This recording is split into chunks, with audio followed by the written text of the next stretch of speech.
On sait qu'Henri avait 6 épouses, Catherine d'Aragon, Anne Boleyn, Jane Seymour, Anne de Clèves, Catherine Howard, Catherine Parr. Ces mariages, c'était pour des raisons politiques, religieuses et personnelles, et ils ont tous fini par sauter.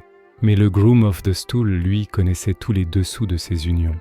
Par exemple, quand Henri a épousé Anne Boleyn, il s'est battu avec Rome pour divorcer de Catherine d'Aragon. Ça a mené à la rupture avec l'Église catholique en Angleterre et à la création de l'Église anglicane.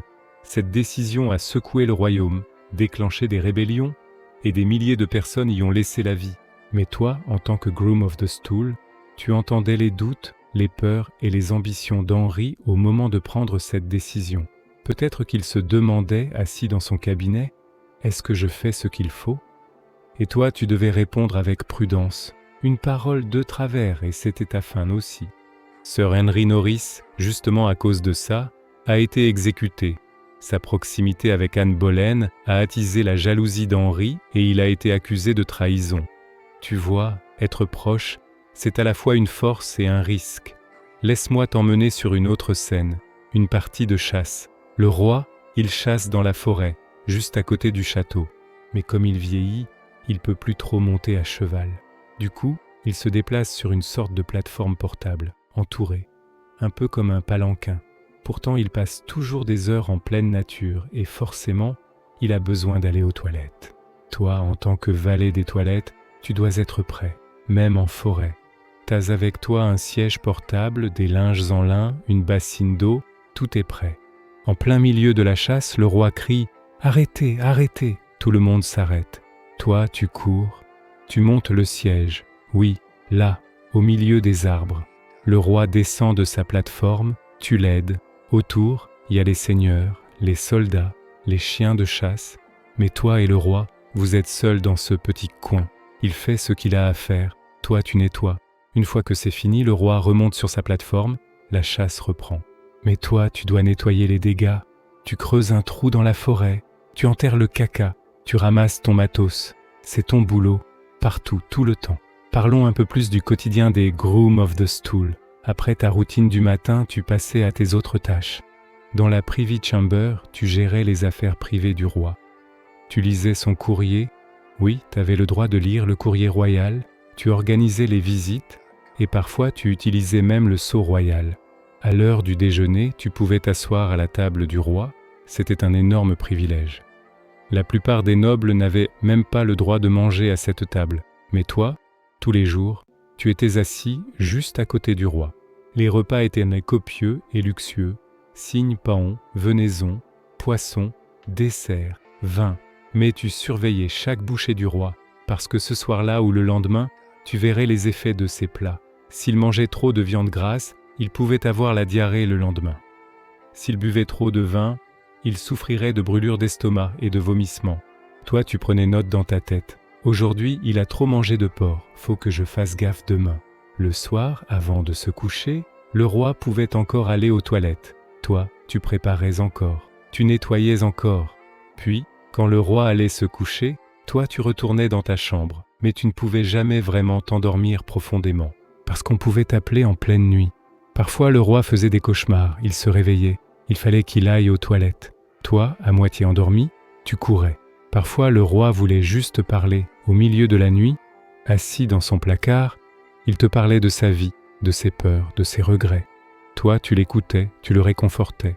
Ces moments-là, c'étaient peut-être les plus sincères, parce que la nuit, ça rend les gens plus ouverts, plus vulnérables. Laisse-moi te parler de l'hygiène au Moyen-Âge, parce que pour piger exactement le taf du groom of the stool, faut d'abord capter à quel point c'était crado à l'époque. Les villes médiévales, ça puait grave. C'est pas une exagération, c'était la réalité. Les rues étaient blindées de crottes d'animaux, de déchets humains, de poubelles et de boue partout. Les fenêtres des maisons, souvent c'était pas du verre, mais du papier huilé ou du tissu. Du coup, les gens balançaient leurs déjections par les fenêtres. Se balader le matin dans la rue, c'était carrément un acte de courage. Les riches, eux, ils mettaient des chaussures à talons hauts. Ça servait à montrer leur statut, mais aussi à pas marcher dans la merde. Dans les villes, il y avait des types qu'on appelait les gang farmers, les ramasseurs de merde. Leur boulot, c'était de vider les fosses d'aisance sous les maisons et les commerces. Ce taf, c'était encore plus dégueu et moins prestigieux que celui du groom of the stool. Ces ramasseurs de merde bossaient souvent la nuit, parce que Hell of Odor était tellement insupportable que personne pouvait supporter ça en journée. Ils remplissaient des gros tonneaux avec la merde qu'ils allaient ensuite balancer hors de la ville pour en faire du fumier pour les champs. Mais ça, c'est vraiment pas la même chose que le groom of the stool. Lui, il s'occupait des besoins personnels du roi, et ça lui donnait un statut particulier. Au Moyen-Âge, se laver, c'était un vrai luxe dans les châteaux. Même le roi, il prenait son bain une fois par semaine, voire toutes les 2 semaines. Faire un bain, c'était toute une opération. Fallait puiser l'eau au puits, la chauffer dans d'énormes chaudrons, puis la verser dans des bassines en bois. Parfois, le roi ajoutait des pétales de rose, de la lavande ou du romarin pour parfumer l'eau. Mais les bains étaient courts, parce que l'eau refroidissait vite. After, le roi s'essuyait avec de grosses serviettes, mettait du parfum et enfilait des vêtements propres. Mais dès le lendemain, la sueur, la crasse et les mauvaises odeurs revenaient vite. Du coup, les parfums, c'était super important. Les riches utilisaient des parfums chers, musc, ambre, rose, lavande, et les pauvres se contentaient d'herbes et d'épices moins chères. Mais le parfum, ça cachait juste l'odeur, ça nettoyait pas vraiment. En gros, les gens du Moyen-Âge vivaient tout le temps avec une couche de crasse sur leur peau, leurs fringues, leurs cheveux. Et toi, en tant que groom of the stool, tu devais te coltiner chaque jour la pire partie de cette crasse, à savoir la merde et l'urine. Dans les archives historiques, on voit bien comment les grooms of the stool sont devenus riches. Des terres offertes, des monopoles commerciaux, des exemptions fiscales, tout ça c'était grâce à la faveur du roi. Et toi, quand t'étais le chouchou du roi, tu pouvais tout avoir. Par exemple, sous le règne d'Henri VIII, Sir Henry Norris a mis la main sur d'immenses propriétés, dans l'Essex, le Kent, le Norfolk. En étant toiletteur du roi, il est devenu l'un des plus gros propriétaires terriens d'Angleterre. Ouais, c'est ironique, mais c'est la vérité. Un autre exemple, Hugh Dennis, groom of the stool sous Henri VII, était aussi le trésorier de la garnison anglaise à Calais. En gros, il essuyait le roi et gérait les sous du royaume en même temps. C'est pas un combo bizarre, ça. Mais au Moyen-Âge, c'était complètement normal. Parce que la confiance, c'était tout. Si le roi te montrait ses excréments, il pouvait aussi te confier son argent. Plongeons un peu plus profond et pensons à la dimension psychologique de tout ça. Chaque jour, tu es témoin des moments les plus intimes et gênants d'une autre personne. Ça te fait quoi, ça ? D'un côté, ça te donne un sentiment de puissance énorme parce que tu vois le roi dans ses pires moments, quand il est le plus vulnérable. Lui, le roi tout-puissant, choisi par Dieu, intouchable. Et toi, tu le vois la culotte baissée, en train de péter, parfois même en train de galérer avec la diarrhée. Ça montre son humanité. Lui aussi, c'est de la chair et des os comme toi. Il peut tomber malade, il peut souffrir. Mais en même temps, ça te rapproche encore plus de lui. Partager cette intimité crée un lien profond. Tu ne le juges pas, tu ne le méprises pas. Au contraire, tu es là pour lui, tu le protèges. Et le roi, il sait tout ça. Tu l'as vu au plus bas, mais t'es resté à ses côtés. Cette confiance-là, ça crée une fidélité réciproque. Mais en même temps, on peut pas le nier. Toi, tous les jours, tu te tapes de la merde humaine, de l'urine.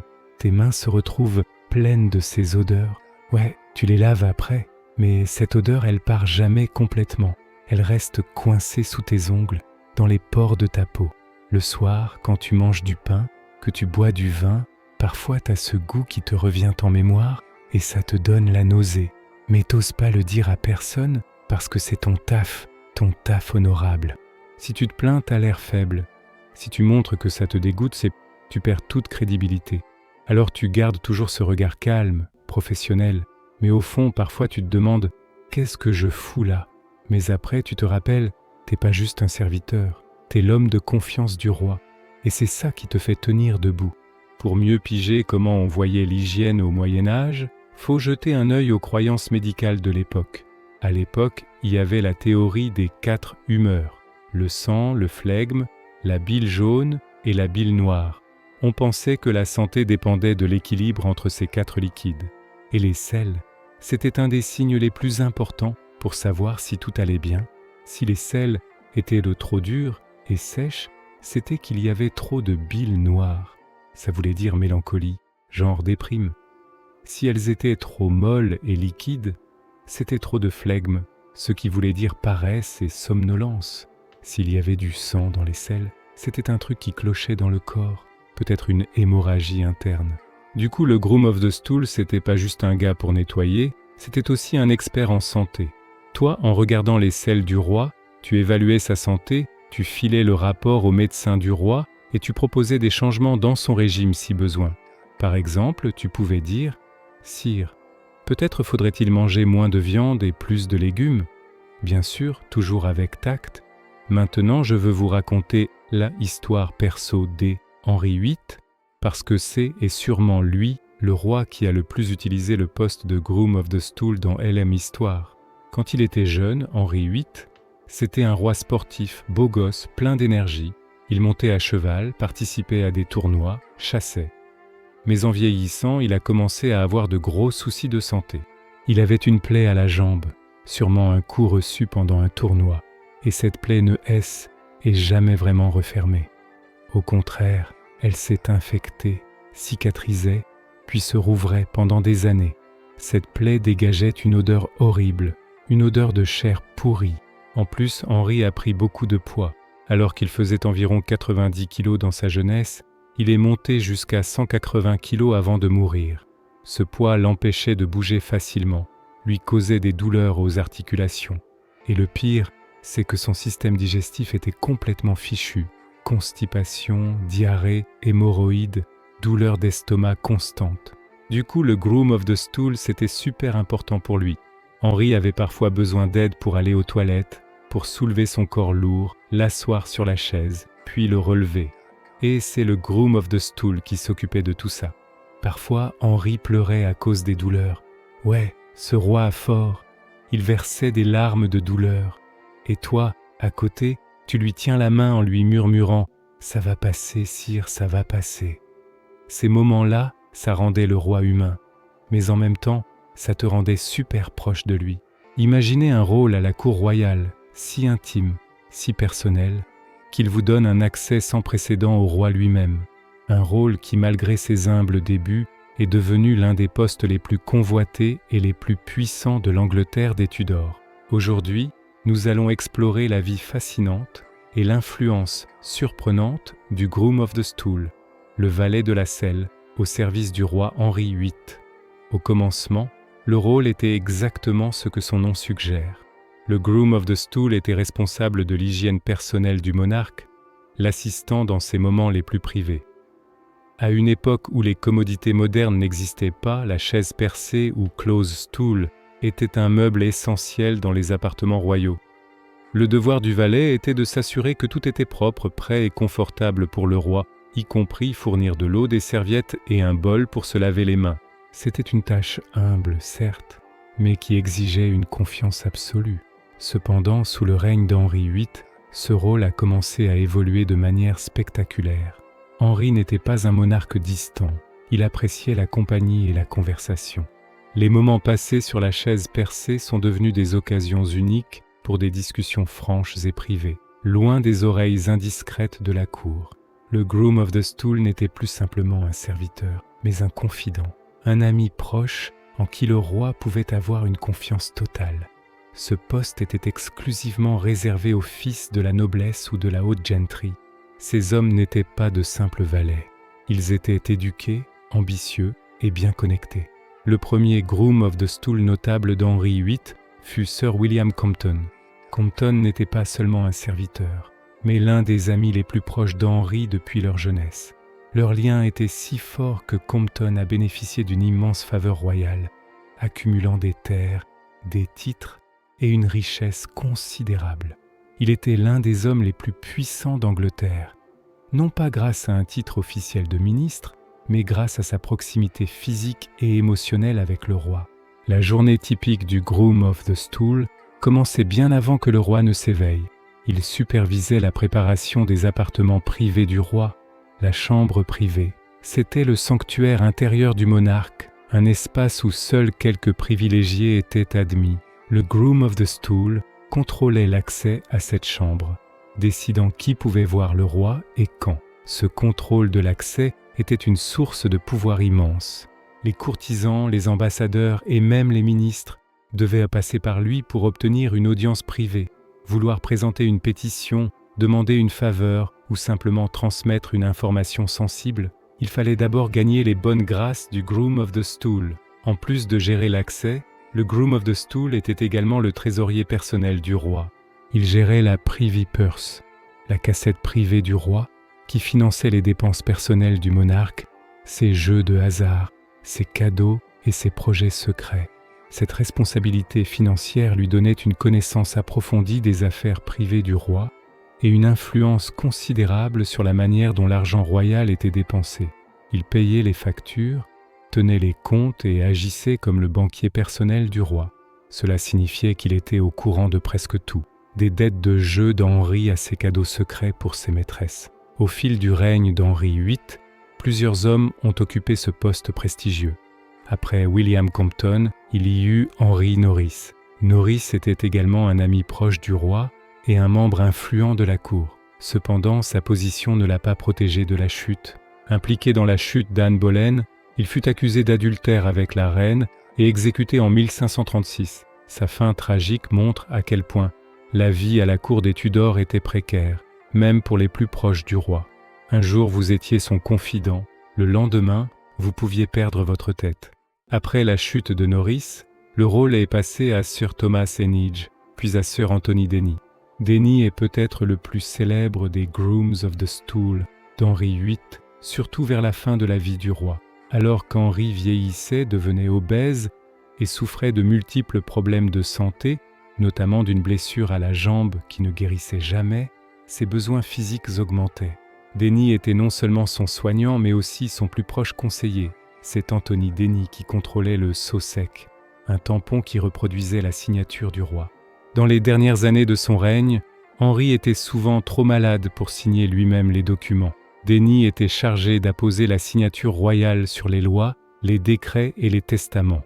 Ce pouvoir était colossal. Denny et ses alliés, qui favorisaient la réforme protestante, ont utilisé cet accès pour influencer les décisions du roi et façonner l'avenir de l'Angleterre. L'exemple le plus frappant de ce pouvoir est la modification du testament d'Henri VIII. On pense que Denny a utilisé son contrôle sur le sceau sec pour apporter des modifications de dernière minute au testament du roi, renforçant le pouvoir du Conseil de Régence qui gouvernerait au nom du jeune fils d'Henri-Édouard VI. Ces modifications ont favorisé la faction protestante à la cour, assurant que la réforme continuerait après la mort d'Henri. Ainsi, l'homme qui s'occupait des besoins les plus élémentaires du roi a joué un rôle clé dans la direction religieuse et politique du royaume.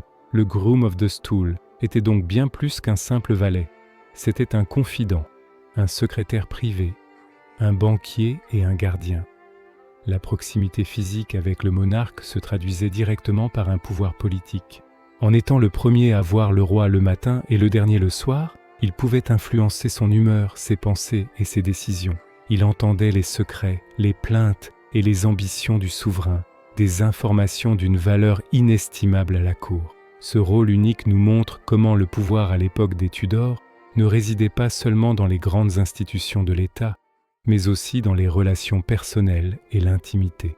La chambre privée était le véritable centre du pouvoir, et le Groom of the Stool en était le maître. Il était les yeux et les oreilles du roi, mais aussi une porte d'entrée vers lui. L'histoire du Groom of the Stool est un témoignage fascinant de la façon dont les devoirs les plus humbles peuvent se transformer en position d'une influence extraordinaire. C'est une histoire sur la confiance, l'amitié et l'ambition qui se déroule dans les coulisses du pouvoir royal.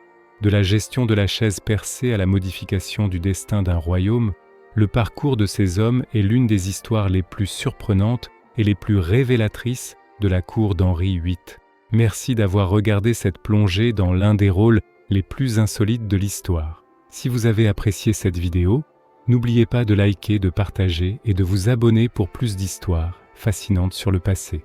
À la prochaine, baissez un peu la lumière, prenez peut-être une tasse de thé bien chaud et installez-vous confortablement parce que ce soir je vais vous emmener dans le boulot le plus bizarre, le plus prestigieux mais aussi le plus dégueulasse du Moyen Âge, responsable des toilettes royales.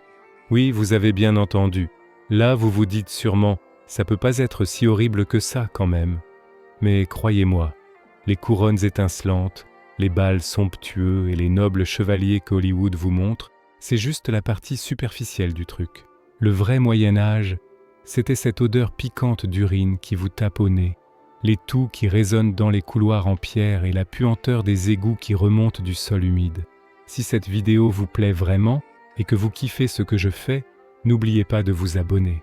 Pas juste pour les chiffres, mais parce que savoir que vous aimez ce genre d'histoire, ça me donne la pêche. Allez, dites-moi, il est quelle heure chez vous? Vous venez de quel pays et d'où vous nous suivez pour ce voyage dans le temps? Dites-le dans les commentaires, histoire que vous sentiez que vous faites partie de notre petite communauté.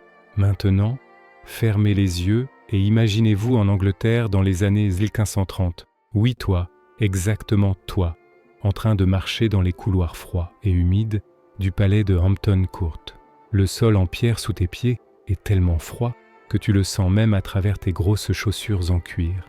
Des torches accrochées au mur projettent une lumière vacillante qui rend les toiles dais araignées encore plus visibles. Et cette odeur qui te frappe le nez, bière rance, pain fraîchement cuit, vêtements en laine mouillés, et cette odeur acide et tenace de crottes humaines. Dans ces palais, on utilisait beaucoup de parfums, mais c'était jamais assez. Et toi, en marchant dans ces couloirs, tu fais peut-être partie des gars les plus fiables du royaume. Tu t'es appelle William Compton, et t'es est pas juste un serviteur.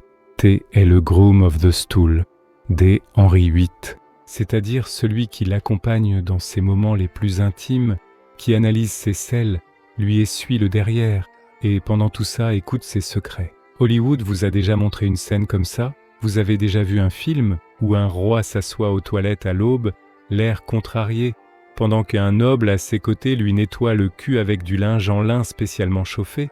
Non, parce que c'est l'histoire chiantissime, l'histoire pas glamour, l'histoire vraie pleine de saleté et de sueur. Mais le truc le plus dingue, c'est que ce job-là, c'était l'un des postes les plus prestigieux du royaume.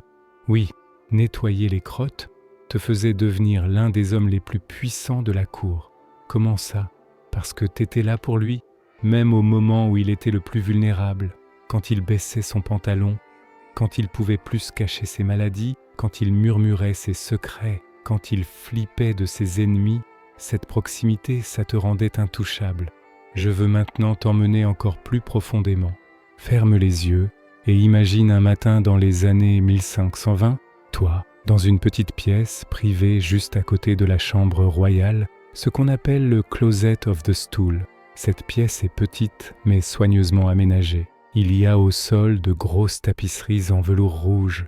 Oui, même les toilettes sont luxueuses. Au milieu, il y a un fauteuil en chêne finement sculpté, recouvert de velours. Mais ce fauteuil n'est pas ordinaire, il a un grand trou au milieu, avec un récipient en argent en dessous. Le roi est assis dessus, et toi, juste à côté, à genoux, tu tiens une bassine d'eau tiède et des linges en lin tout doux. La pièce est un peu chaude, parce qu'en hiver une cheminée brûle ici, mais cette chaleur rend l'odeur à l'intérieur encore plus forte. Cette odeur âcre et aigrâtre des sels, mélangée à de l'huile de lavande, mais jamais complètement masquée. Quand tu respires, tu sens ce goût dans ta bouche. Oui, c'est tellement fort que tu le goûtes presque. Tu regardes le roi, il a l'air mal à l'aise, ballonné. Sûrement il a trop bu de vin et mangé trop de porc la veille. Son visage est rouge, le front en sueur. Il commence à parler des problèmes avec la France, des tensions avec le Vatican, de quel seigneur il peut ou ne peut pas faire confiance. Toi, tu écoutes en silence, parce que ces secrets vont se murmurer demain dans les couloirs du château, peut-être même faire partie d'un complot. Quand c'est fini, le roi se lève, tu retires le récipient en argent et examines attentivement son contenu, car la couleur, la consistance et l'odeur des sels donnent des indices sur sa santé. Trop dur, il est constipé, il doit manger plus de fruits. Trop mou, peut-être une diarrhée, il y a un souci avec la viande qu'il a mangée, du sang. Là, il faut prévenir le médecin royal immédiatement. Tu n'es pas juste un nettoyeur, tu es un conseiller de santé, un gardien de secret, un ami de confiance. Et quand tu lui essuies le derrière, avec ce linge chaud et humide, en nettoyant soigneusement chaque recoin, tu es peut-être l'homme le plus proche du royaume. Reculons un peu et voyons comment ce poste est apparu. Au Moyen Âge, surtout à l'époque des Tudors, l'hygiène, telle qu'on la comprend aujourd'hui, n'existait pas. Les gens se lavaient une fois par mois, voire tous les quelques mois. On croyait que l'eau transmettait les maladies, et en fait, l'eau sale en transmettait vraiment. Mais eux, ils avaient le mal compris et pensaient que toute l'eau était dangereuse. Du coup, surtout les nobles changeaient souvent de vêtements, mettaient du parfum, mais prenaient rarement des bains. Les toilettes, c'était encore plus primitif. Les pauvres faisaient leurs besoins dans un trou derrière leur maison, en ville. Les rues étaient un vrai dépotoir à cause des pots de chambre jetés par les fenêtres. Si tu passais dans la rue tôt le matin et que tu entendais quelqu'un crier « Gardez le haut », fallait vite se pousser parce que quelqu'un vidait sa crotte par la fenêtre. Imagine-toi marcher là-dedans, sous tes pieds, un mélange collant de merde humaine, d'excréments d'animaux, de légumes pourris et de boue. L'odeur était tellement forte que respirer devenait compliqué. Mais pour les nobles, c'était un peu différent. Dans leurs châteaux et palais, ils avaient rang des garde-robes, des toilettes spéciales. Ces pièces étaient de souvent contre les murs extérieurs, avec un trou qui donnait vers le bas. Les crottes et l'urine tombaient par là, soit dans un fossé, soit le long du mur extérieur du château. Parfois, ces trous servaient même à défendre le château. Si l'ennemi essayait de grimper, au lieu de verser de l'huile bouillante, il pouvait être balancé. D'autres trucs pas très ragoûtants. Malgré toute cette rudesse, les membres de la famille royale bénéficiaient d'un certain confort. C'est là que le poste de Groom of the Stool entre en jeu. Ce rôle a atteint son apogée pendant la dynastie Tudor en Angleterre, 1485-1603. Au début, c'était un boulot simple, aider le roi à aller aux toilettes, nettoyer, et puis c'est tout. Mais avec le temps, ce rôle est devenu une source incroyable de pouvoir et de prestige. Allons droit au but. Pourquoi ce poste était-il si prestigieux? La réponse est simple mais profonde. La proximité, c'est le pouvoir. Au Moyen Âge, surtout sous la monarchie, plus t'étais proche du roi, plus t'avais de pouvoir. Pouvoir manger à sa table, être dans la même pièce que lui parler, c'était des privilèges énormes. Mais être à ses côtés dans ses moments les plus intimes et vulnérables, là c'était une proximité incomparable. Maintenant imagine-toi à nouveau dans cette pièce, tu es le Groom of the Stool et le roi te confie ses soucis avec la reine. Peut-être qu'il a un problème avec un prince héritier ou qu'il pense à prendre une maîtresse. Peut-être que ses relations avec le pape le mettent dans l'embarras. Tu sais, Henri VIII a vécu ça en quittant Rome pour fonder l'église anglicane. Ces secrets, c'est toi seul qui les gardes, parce que le roi sait que tu vois ces moments les plus sales et honteux, comme il devait se méfier de toi. Ça ferait longtemps que ça serait fini. Cette confiance, elle te rend intouchable. Et cette proximité, c'est pas juste émotionnel, c'est physique aussi. Tu touches son corps, tu vois ses déchets, tu connais son état de santé. Si le roi tombe malade, c'est toi qui t'en rends compte en premier. S'il y a des signes d'empoisonnement, c'est toi qui les repères direct. Ces infos peuvent sauver une vie ou déclencher un coup d'État. Regardons maintenant comment le poste de Groom of the Stool a évolué à travers l'histoire. Ce poste était super important en Angleterre, mais il y avait des équivalents dans d'autres royaumes européens. Par exemple, en France, il y avait le premier valet de chambre. Cette personne occupait aussi des services intimes du roi. En Espagne, il y avait le camarero mayor. Chaque pays avait sa version, mais l'idée restait la même. Être le plus proche du roi, c'était le vrai pouvoir. En Angleterre, ce poste a atteint son apogée sous la dynastie Tudor, surtout sous Henri VII et Henri VIII. Mais ensuite, qu'est-ce qui s'est passé? Quand Élisabeth Ier s'est montée sur le trône en 1558 étant une reine, le poste de Groom of the Stool a changé. On a parlé de First Lady of the Bedchamber à la place, et c'est une femme qui a pris ce rôle. Mais les principes restaient les mêmes. Proximité, pouvoir, prestige. Pendant la dynastie Stuart, ce poste a un peu perdu de son importance, parce que les rois demandaient moins de services personnels. Mais ça restait quand même un poste prestigieux. Par exemple, sous Jacques Ier, Robert Carr était Groom of the Stool. Et en plus, C'était le conseiller le plus proche du roi, voire, selon les rumeurs, son amant. Il y avait de fortes preuves que Jacques était homosexuel, et tout le monde à la cour connaissait sa relation avec Robert Carr. Voilà une autre dimension de cette proximité, pas seulement politique, mais aussi personnelle, peut-être même sexuelle. Ça renforçait encore plus le pouvoir du roi, parce qu'il ne se contentait pas de te faire confiance, il pouvait aussi t'aimer. Au fil des siècles, le poste de Groom of the Stool est devenu de plus en plus symbolique. Le roi faisait maintenant sa toilette tout seul, ou du moins avec un peu moins de mise en scène, mais la fonction restait importante parce que le Groom of the Stool contrôlait la privy purse, c'est-à-dire la caisse personnelle du roi. Autrement dit, même si tu ne nettoyais plus physiquement le roi, tu gérais quand même son argent, ce qui était peut-être un rôle encore plus puissant. En 1901, quand Édouard VII est monté sur le trône, ce poste a été complètement supprimé. Il n'y avait plus de Groom of the Stool. Pourquoi ? Parce qu'à l'époque moderne, l'hygiène s'est améliorée, les toilettes sont devenues modernes, et les rois n'avaient toujours plus besoin d'un service aussi personnel.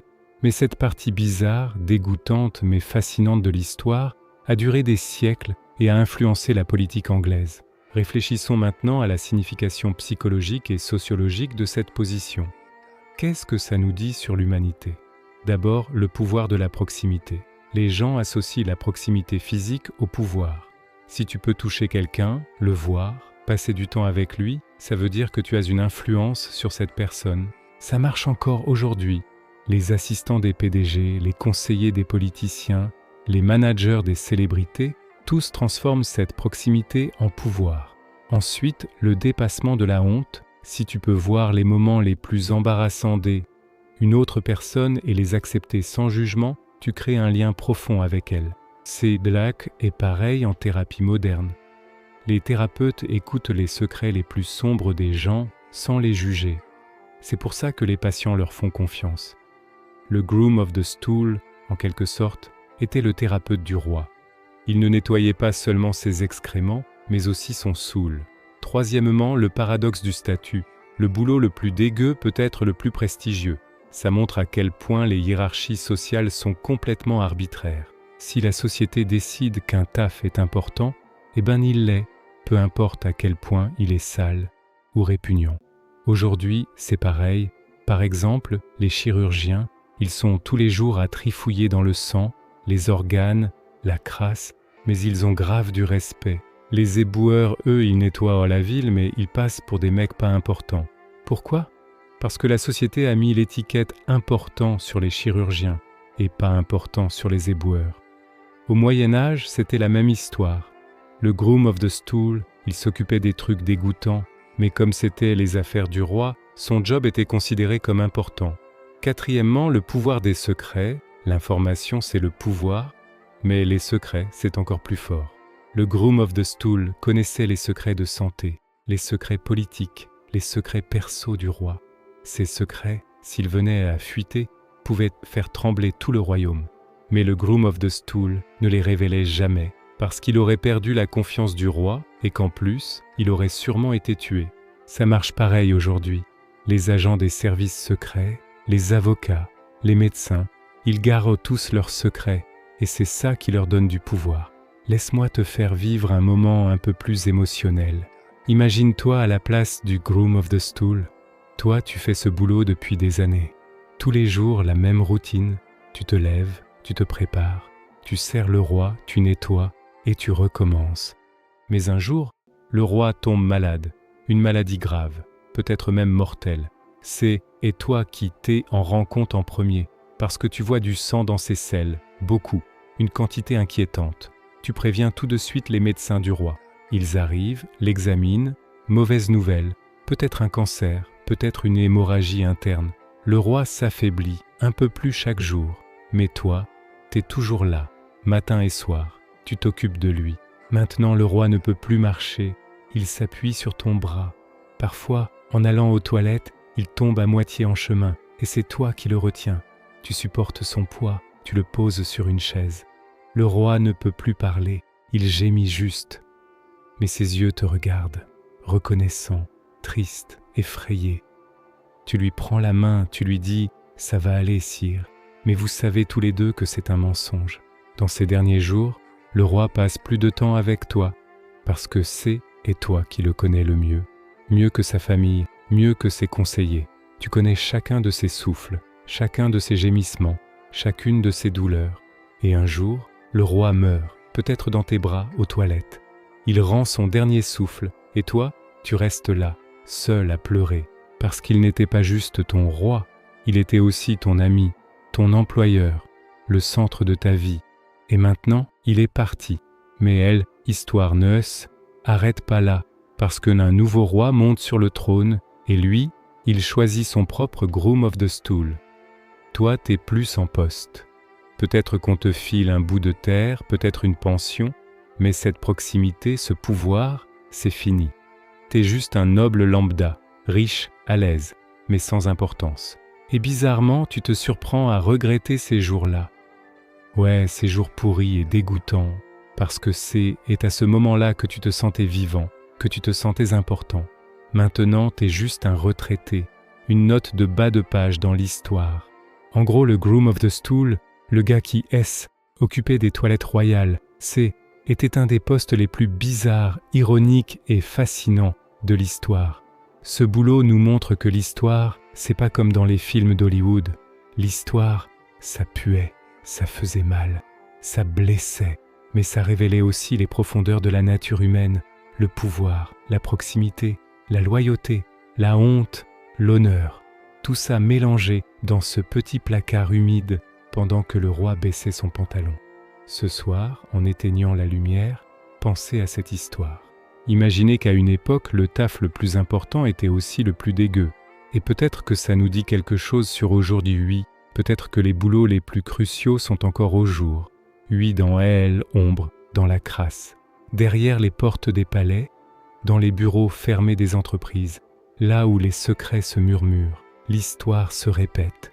Juste les toilettes ont changé, mais les principes restent les mêmes. La proximité, c'est le pouvoir. Les secrets, ce sont des armes. Et parfois, le boulot le plus dégueu est le plus prestigieux. Bonne nuit. Vous êtes où et il est? Quelle heure chez vous? Commentez. Faites-moi sentir que vous faites partie du voyage. Et si cette vidéo vous a plu, même juste un peu, abonnez-vous, parce que d'autres histoires bizarres, fascinantes et pas ennuyeuses arrivent. L'histoire n'est jamais ennuyeuse, faut juste savoir la raconter. Et moi, je vais continuer à vous raconter son côté le plus dégueu, le plus vrai, le plus humain. Maintenant, fermez les yeux, prenez une grande inspiration et imaginez, vous êtes dans ce couloir, une bassine à la main, le roi vous appelle. Et vous y allez avec honneur pour le servir, parce que c'est votre job, votre place dans l'histoire. Groom of the stool, dégoûtant mais prestigieux, crade mais puissant, oublié mais inoubliable. Maintenant, je veux vous emmener encore plus loin, parce que l'histoire du Groom of the Stool, c'est pas juste celle d'un gars, c'est celle d'un système entier, d'une époque tout entière. Fermez les yeux et retournons-y, mais cette fois, on ne regarde pas juste à l'intérieur du palais, mais aussi dehors, parce que le pouvoir du Groom of the Stool, il venait pas juste de sa relation avec le roi, mais aussi de son influence sur le reste de la société. Le matin est arrivé, tu as fait ton taf dans le bureau du roi, lui il est en réunion avec le conseil privé, mais toi, t'es pas là. À la place, t'es dans ta chambre, assis à ton bureau. Devant toi, il y a une pile de lettres, des familles nobles, des marchands, des hommes d'église, même des ambassadeurs étrangers. Tous te demandent un truc, une faveur, un conseil, un mot à glisser à l'oreille du roi, parce que tout le monde sait que t'es le plus proche du roi. Peut-être qu'un marchand veut la permission pour un nouveau monopole commercial. Il t'écrit « Monsieur, si vous transmettez ça à Sa Majesté, je vous en serai reconnaissant. Et bien sûr, je saurai vous remercier comme il faut. » En gros, c'est un pot de vin déguisé. Toi, tu lis la lettre, tu réfléchis. Ce type est-il fiable? Ça va profiter au roi? Et surtout, qu'est-ce que j'y gagne, moi? Si tu acceptes, tu écris au marchand. Je transmettrai la demande à Sa Majesté, mais la décision finale lui revient évidemment. Puis, lors de ta prochaine visite auprès du roi, quand il est détendu pendant une conversation banale, tu glisses un mot. « Sire, il y a un marchand qui bosse dans le commerce du coton. Il a des contacts dans l'Empire ottoman. Ça pourrait être utile pour le royaume. Si le roi s'y intéresse, l'affaire avance. Sinon, tu réponds au marchand, « Désolé, ce n'est pas le bon moment. » Mais même ça, ça lui montre que t'as essayé, que t'as fait le taf. Et le marchand, il reviendra encore vers toi la prochaine fois, parce que t'as pas fermé la porte complètement. Ce jeu, tu le joues tous les jours. Les lettres, les cadeaux, les requêtes, tout ça te revient. Parfois, les cadeaux sont super généreux, des pièces d'or, des tissus précieux, des épices rares, et même des terres. Un seigneur te file un manoir pour caser son fils à un poste à la cour. Ouais, un manoir complet, avec des paysans, des champs, des sources de revenus. Tu acceptes ce cadeau ? Évidemment, parce que c'est comme ça que le système marche. Mais faut aussi faire gaffe. Si tu montres trop les dents, le roi peut l'entendre et ça risque de lui déplaire. Si tu rends service aux mauvaises personnes, tu pourrais bien finir par soutenir ses ennemis. C'est un équilibre délicat. D'un côté, t'enrichir, de l'autre, pas perdre la confiance du roi. Laisse-moi t'embarquer dans les intrigues politiques du château. Imagine, t'es dans le placard à côté du roi. Lui, il fait ce qu'il a à faire, et toi, tu prépares le terrain. La porte frappe doucement. Quelqu'un attend dehors. Le roi demande « C'est qui ?» Tu vas à la porte, tu entrebâilles, et là, c'est Lord Thomas Cromwell.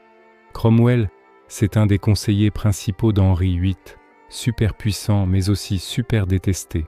Il te chuchote « Je dois voir Sa Majesté, c'est urgent. » Tu retournes voir le roi. « Sire, Lord Cromwell veut vous voir. » Le roi grogne « Maintenant, c'est pas le moment. » Tu réponds à Cromwell « Sa Majesté n'est pas dispo pour l'instant, peut-être plus tard. » Dégoûté, Cromwell s'en va. Il sait que tu viens de lui fermer une porte, mais il peut pas t'en vouloir. T'as juste transmis l'ordre du roi. Cromwell part, tu refermes la porte. Le roi demande « Qu'est-ce que Cromwell veut encore ?» Tu réponds « Je sais pas, sire, il a dit que c'était urgent. » Le roi « Tout est urgent pour lui, je verrai ça plus tard. » Et voilà. T'as juste retardé le plan de Cromwell, peut-être de quelques heures, peut-être d'une journée. Mais parfois, ce délai peut tout changer. Peut-être qu'il voulait faire passer une loi aujourd'hui, mais comme il n'a pas pu parler au roi, son plan tombe à l'eau. Peut-être qu'il voulait faire arrêter un ennemi, mais maintenant cet ennemi a gagné du temps pour s'enfuir. Tu vois, t'es pas juste un garde-porte, t'es celui qui contrôle le temps, l'accès, le pouvoir. Mais ce jeu est à double tranchant, parce que Cromwell, il sait ce que tu es. Peut-être que le lendemain, il t'envoie un cadeau, un vin cher, un bijou et une petite note. « Cher ami, merci pour ta gentillesse d'hier. J'espère qu'on continuera à bosser ensemble à l'avenir. » C'est à la fois un merci et une menace. Toi, t'as fermé une porte à Cromwell, mais lui, il t'a pas oublié.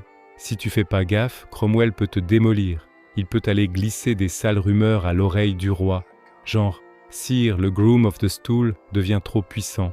Il faudrait peut-être penser à changer ça. » Et toi, tu connais le danger, alors faut jouer serré. Parfois, faut ouvrir la porte à Cromwell, parfois la claquer, parfois accepter ses cadeaux, parfois les refuser. Chaque coup, c'est comme aux échecs, une erreur, et c'est la défaite. Bon, regardons un peu la vie sociale à la cour, parce que le groom of the stool, il s'occupait pas juste des affaires, il faisait aussi partie de la hiérarchie sociale du palais. Ce soir, il y a un gros banquet. Le roi fête Noël, des centaines de nobles sont invités. La grande salle est illuminée de 1000 feux. Sur les longues tables, il y a tout un tas de plats. Des énormes cochons, des cygnes, des paons, servis avec leurs plumes pour le chaud, du poisson, des fruits, des desserts. Le vin coule à flot, la musique joue, les gens rient et dansent. Toi, t'es assis juste à côté du roi, parce que t'es groom of the stool, membre de la chambre privée. À ta droite, il y a un duc, à ta gauche, un comte, tous plus vieux et de plus grande noblesse que toi. Mais toi, t'es plus proche du roi. Pendant le repas, le roi balance des blagues, raconte des histoires, et toi tu ris, tu participes. Parfois, le roi se tourne vers toi et te demande un truc. « William, t'en penses quoi ?» La salle se tait, tout le monde te regarde, parce que la question du roi, ça compte. Toi, tu réponds avec soin. ni trop intelligent pour pas passer pour un prétentieux, ni trop bête pour pas être méprisé. Juste ce qu'il faut, humble mais calé, le roi rigole, bien dit, qu'il te lance, et le repas continue. Mais là, au bout de la salle, ce jeune lord te jette un regard plein de jalousie, parce que c'est et pas lui que le roi a interrogé, c'est toi. C'est une petite victoire, mais ces petites victoires, elles s'accumulent avec le temps et renforcent ta place. Après le repas, c'est art et le moment de danser. Les nobles se tiennent la main et enchaînent les danses traditionnelles. Toi, tu restes à l'écart? En fait, pas vraiment, parce que socialiser, c'est aussi une forme de pouvoir. Tu prends la main d'une lady, vous dansez, elle te sourit, elle flirte un peu, parce que t'es un bon parti, puissant, riche, proche du roi. Peut-être que la famille de cette lady veut te proposer un mariage. Pendant la danse, elle te chuchote « Mon père aimerait vous inviter à dîner ce soir ». Et toi, tu réponds « Ce serait un honneur ». Parce que c'est et pas juste un dîner. C'est est une négociation d'alliance. Si les terres de sa famille se joignent aux tiennes, ça fait un domaine solide. Si ses connexions politiques te soutiennent, tu peux grimper encore plus haut. Tout est calculé, même l'amour, c'est un outil politique. La nuit avance, la fête touche à sa fin. Mais le roi, lui, n'est pas encore prêt à dormir. Avec quelques hommes proches, il se retire dans une petite pièce, clope, du vin, des discussions. Toi, bien sûr, t'es là parce que t'es dans la chambre privée. Le roi est détendu, un peu pompette. Les blagues deviennent un peu lourdes, les histoires un peu coquines. Un lord raconte une histoire avec une prostituée, tout le monde rigole. Le roi te tape sur l'épaule. « William, t'as déjà fait un truc comme ça ?» Toi, tu ris. « Monseigneur, un gentleman n'avoue jamais ce genre de choses. » Le roi éclate de rire. « T'as raison, mais c'est pas juste pour rigoler, c'est pour créer du lien, bâtir la confiance. Parce que dans ces moments-là, le roi te teste. Tu peux garder le secret? Tu captes ses blagues? Tu restes à l'aise? Si tu passes ce test, tu gagnes encore plus de valeur à ses yeux. Enfin, très tard dans la nuit, le roi est prêt à aller se coucher. Toi, tu l'emmènes dans sa chambre. Mais avant ça, un dernier passage aux toilettes. Le roi, complètement bourré, titube. Tu le tiens par le bras, tu le guides. Aux toilettes, le roi s'assoit. Toi, tu nettoies. Mais cette fois, le roi ne peut pas parler. Il grogne juste. Tu finis ton boulot. Tu ramènes le roi au bed. Tu le couches, lui enlèves ses chaussures, lui remets la couverture. Le roi ferme les yeux. Il s'endort presque instantanément.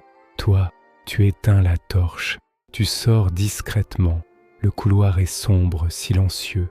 Le festin est fini. Tout le monde dort. Tu retournes dans ta chambre. T'es crevé. T'as mal aux pieds. Et t'as encore cette odeur dégueu sur les mains. Mais en même temps, t'es satisfait. Parce qu'aujourd'hui, c'était une journée réussie. T'as rendu le roi heureux. Tu as joué ta partie politique. Renforcé tes contacts. Demain, tout recommencera. Mais ce soir, juste pour un instant, t'es fatigué mais fier. Bon, laisse-moi te parler de la formation du Groom of the Stool, parce que ce poste, c'était pas donné à n'importe qui. T'étais sûrement né dans une famille noble, peut-être le fils d'un petit baron ou le petit-fils d'un chevalier. Quand t'étais gamin, t'avais reçu une bonne éducation, t'avais appris à lire le latin, un peu de français, à lire, écrire et faire des calculs.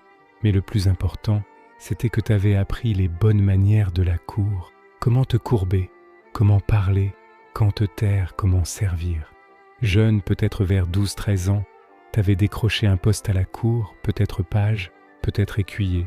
Tu faisais les petites tâches, préparer les tables, porter les lettres, nettoyer les armures des chevaliers, mais en même temps, tu observais, tu comprenais comment la cour fonctionnait, qui avait du pouvoir, qui était faible. Avec les années, t'as grimpé les échelons. Peut-être t'es devenu gentleman usher ou un membre de la Privy Chamber. Et un jour, bam, l'appel arrive. Le roi te nomme Groom of the Stool. C'est à la fois un honneur et un test. Souviens-toi de ton premier jour, les mains qui tremblent, un nœud au ventre. Tu rentres dans le cabinet, le roi est là, il te regarde. C'est toi le nouveau gars, qu'il dit. Oui, sire, tu réponds, la voix qui tremble un peu. Le roi, il te lance. J'espère que tu feras bien ton taf. Le gars d'avant, c'était un vrai pote. C'est est à la fois un compliment et un avertissement. Si tu fais pas aussi bien que lui, tu vas vite tomber en disgrâce. Tu fais ton premier nettoyage, t'es maladroit, tu mets trop d'eau, le chiffon est trempé. Le roi, un peu agacé, te dit « Sois plus délicat ». Toi, tu t'excuses, tu fais plus gaffe. Les jours passent, tu t'y fais, tes gestes deviennent plus fluides, plus naturels. Le roi râle plus, parfois même, il te félicite. « Bien joué, William ». Et toi, tu te détends. Ça, c'est ton taf maintenant, ta vie. Mais ce boulot, c'est pas juste physique, c'est aussi un lien émotionnel. Toi, tu apprends à lire l'humeur du roi. Si le roi est silencieux, c'est qu'il y a un souci, peut-être politique, peut-être perso. S'il parle trop, c'est qu'il est inquiet, sûrement qu'il doit prendre une décision. S'il est brusque, c'est qu'il est déçu, peut-être qu'un plan a foiré. Toi, tu captes ces signes, tu réagis en conséquence. Parfois tu restes silencieux, parfois tu le consoles, parfois tu lui donnes des conseils. Avec le temps, le roi commence à te faire confiance, pas juste pour le service physique, mais aussi pour le soutien moral. Peut-être qu'un jour, il te confie un truc perso. Ça va pas entre la reine et moi, il te dit. Toi, tu l'écoutes attentivement, sans juger. Mon roi, ça doit être dur, tu dis. Le roi continue. Il te raconte à quel point il se sent seul, le poids du royaume, tout le monde qui attend quelque chose de lui. Toi, tu restes là, à l'écouter en silence, parce que parfois, ce qu'il faut aux gens, c'est juste quelqu'un qui écoute. Et toi, t'es cette personne. Laisse-moi te plonger dans elle, un des moments les plus sombres de elle, histoire. Imagine une exécution. Mais 1136, Anne Boleyn, la deuxième femme d'Henri VIII, est jugée pour adultère et trahison. Les accusations sont sûrement inventées, mais Henri veut s'en débarrasser parce qu'elle ne lui a pas donné de fils. Anne est reconnue coupable et condamnée à mort. Le jour de l'exécution arrive, tôt le matin à la Tour de Londres. Toi, tu es Groom of the Stool dans le palais. Le roi n'est pas encore réveillé, mais les nouvelles arrivent de l'extérieur. Anne Boleyn a été exécutée, décapitée. Tu reçois cette nouvelle, tu attends que le roi se réveille. Finalement, il se lève et t'appelle. Dans son cabinet, tu lui annonces la nouvelle. « Sire, Anne Boleyn a été exécutée ce matin. » Sur son visage, une expression, soulagement, regret, on ne sait pas trop. Il dit juste « Je comprends ». Puis il fait sa toilette et toi tu nettoies, tout comme d'habitude. Mais vous savez tous les deux qu'aujourd'hui, une femme est morte sur ordre du roi. Et toi, tu es le témoin de ce secret. Ce genre de moment, ça te déchire la conscience. T'es le plus proche du roi. Mais en même temps, t'es son complice. Si le roi tue quelqu'un, toi tu le sais. Si le roi manipule une loi, toi tu le sais. Si le roi ment, toi tu le sais. Mais tu peux jamais protester, parce que t'es juste un serviteur, pas un conseiller. On peut te demander ton avis, mais la décision finale, c'est celle du roi. Et si le roi prend une décision horrible, t'en fais partie aussi. Pas de ton plein gré, mais inévitablement. C'est ton dilemme moral, peu importe le pouvoir, la richesse, le prestige, tu vis quand même dans l'ombre de quelqu'un d'autre. Laisse-moi te planter un autre décor. Une période où le royaume est super instable. Imagine, le roi et Satan de Sienito est malade, peut-être gravement, mais ça n'a pas encore été annoncé officiellement. Toi, en tant que Groom of the Stool, tu le sais, parce qu'il y a du sang dans ces selles, beaucoup, et ça empire chaque jour. Les médecins de la cour sont inquiets, mais sur ordre du roi, ils gardent ça secret. Parce que si le royaume apprend que le roi est malade, ça pourrait tout faire partir en vrille. Les membres rivaux de la famille pourraient se battre pour le trône des révoltes, pourraient éclater, et les royaumes ennemis pourraient attaquer. Toi, tu portes ce secret, un poids énorme. Au palais, tout le monde fait comme si de rien n'était. Mais toi, tu sais que dans quelques mois, le roi pourrait mourir. Alors, tu fais quoi? Tu préviens un membre de la famille? Tu chuchotes ça à un conseiller? Ou tu restes fidèle aux ordres du roi et tu fermes ta gueule? C'est la décision la plus dure de ta vie, parce que te tromper, c'est trahir le roi et te condamner toi-même. Bon, regardons un peu la vie quotidienne du Groom of the Stool, côté pratique. Parce que ce taf, c'était pas juste rester dans le cabinet royal. Toi, tu gérais aussi les fournitures. Chaque mois, fallait commander du linge de ligne tout frais pour le palais. Tu communiquais avec la buanderie, tu vérifiais la qualité. Les tissus sont-ils assez doux, propres, sans odeur? Si c'était pas top, tu renvoyais et tu demandais du neuf. L'huile de lavande, l'eau de rose, ça venait de l'étranger, c'était cher. Toi, tu calculais les quantités. Trop commandé, c'est du gaspillage. Pas assez, ça manque. Tout était sous ta coupe. En plus, tu étais responsable du nettoyage du cabinet. Chaque jour, fallait passer la serpillière, laver les plats en argent, vérifier la cheminée. Parfois, tu faisais faire ça par un simple serviteur, mais au final, c'était ta responsabilité. Si le roi voyait un plat crado, c'était toi le coupable. En plus, tu tenais les dossiers de santé du roi. Chaque jour, tu notais dans un carnet la couleur, la consistance, l'odeur et la quantité de ses sels. Ces dossiers étaient ensuite examinés par les médecins royaux. Y avait-il un schéma? Certains jours avec plus de problèmes? Peut-être qu'il fallait changer quelque chose dans son régime. Ces notes étaient aussi un document historique. Plus tard, les historiens pourraient jeter un œil à ces carnets pour comprendre la santé du roi, ses maladies, ses habitudes alimentaires. Sans t'en rendre compte, tu écrivais une partie de l'histoire, juste avec des notes sur ses selles. Laisse-moi te raconter la retraite du Groom of the Stool, parce que tout a une fin. Imagine, t'es devenu vieux, genre dans les 60 ans. Pour le Moyen-Âge, c'est vachement vieux. Le roi te met à la retraite. William, tu m'as servi pendant des années, maintenant c'est le moment de te reposer. Toi, tu t'inclines avec gratitude. Monseigneur, c'était un honneur. Le roi te file un manoir dans le Yorkshire, une belle propriété avec pas mal de terres et de revenus. Tu quittes la cour et tu t'installes à la campagne. Maintenant, tu sers plus le roi tous les matins.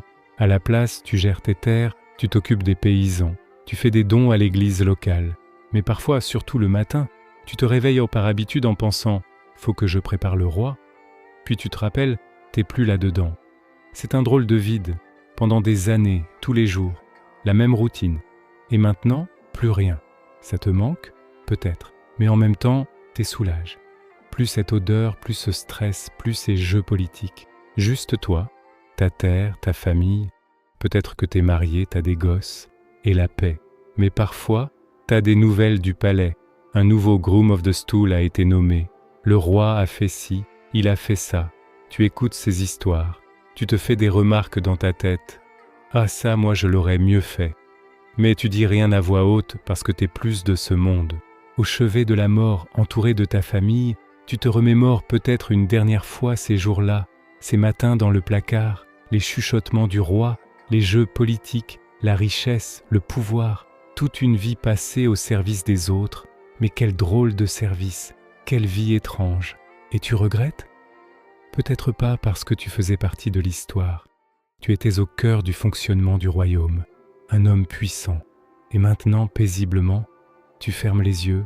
Tu as vécu en tant que Groom of the Stool, mais tu meurs en noble. Voilà, le job le plus prestigieux mais le plus dégueulasse du Moyen-Âge, le Groom of the Stool. Cette histoire nous montre que histoire non est jamais un truc tout simple. Il y a toujours des coulisses, des zones d'ombre, des secrets.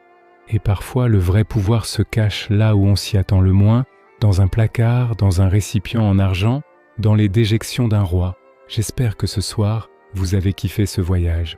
J'espère que vous avez ressenti le Moyen-Âge un peu plus vrai, un peu plus humain, un peu plus odorant. Parce que l'histoire, elle sent pas le parfum, elle sent la sueur, la merde et le sang. Mais en même temps, l'histoire, c'est une histoire d'humanité. Et l'humanité, c'est toujours compliqué, contradictoire, fascinant. Bonne nuit, dormez bien. Et si demain matin, quand vous irez aux toilettes, vous pensez un instant au Groom of the Stool, souriez, parce que vous vous essuyez tout seul, et ça, c'est peut-être la plus grande liberté.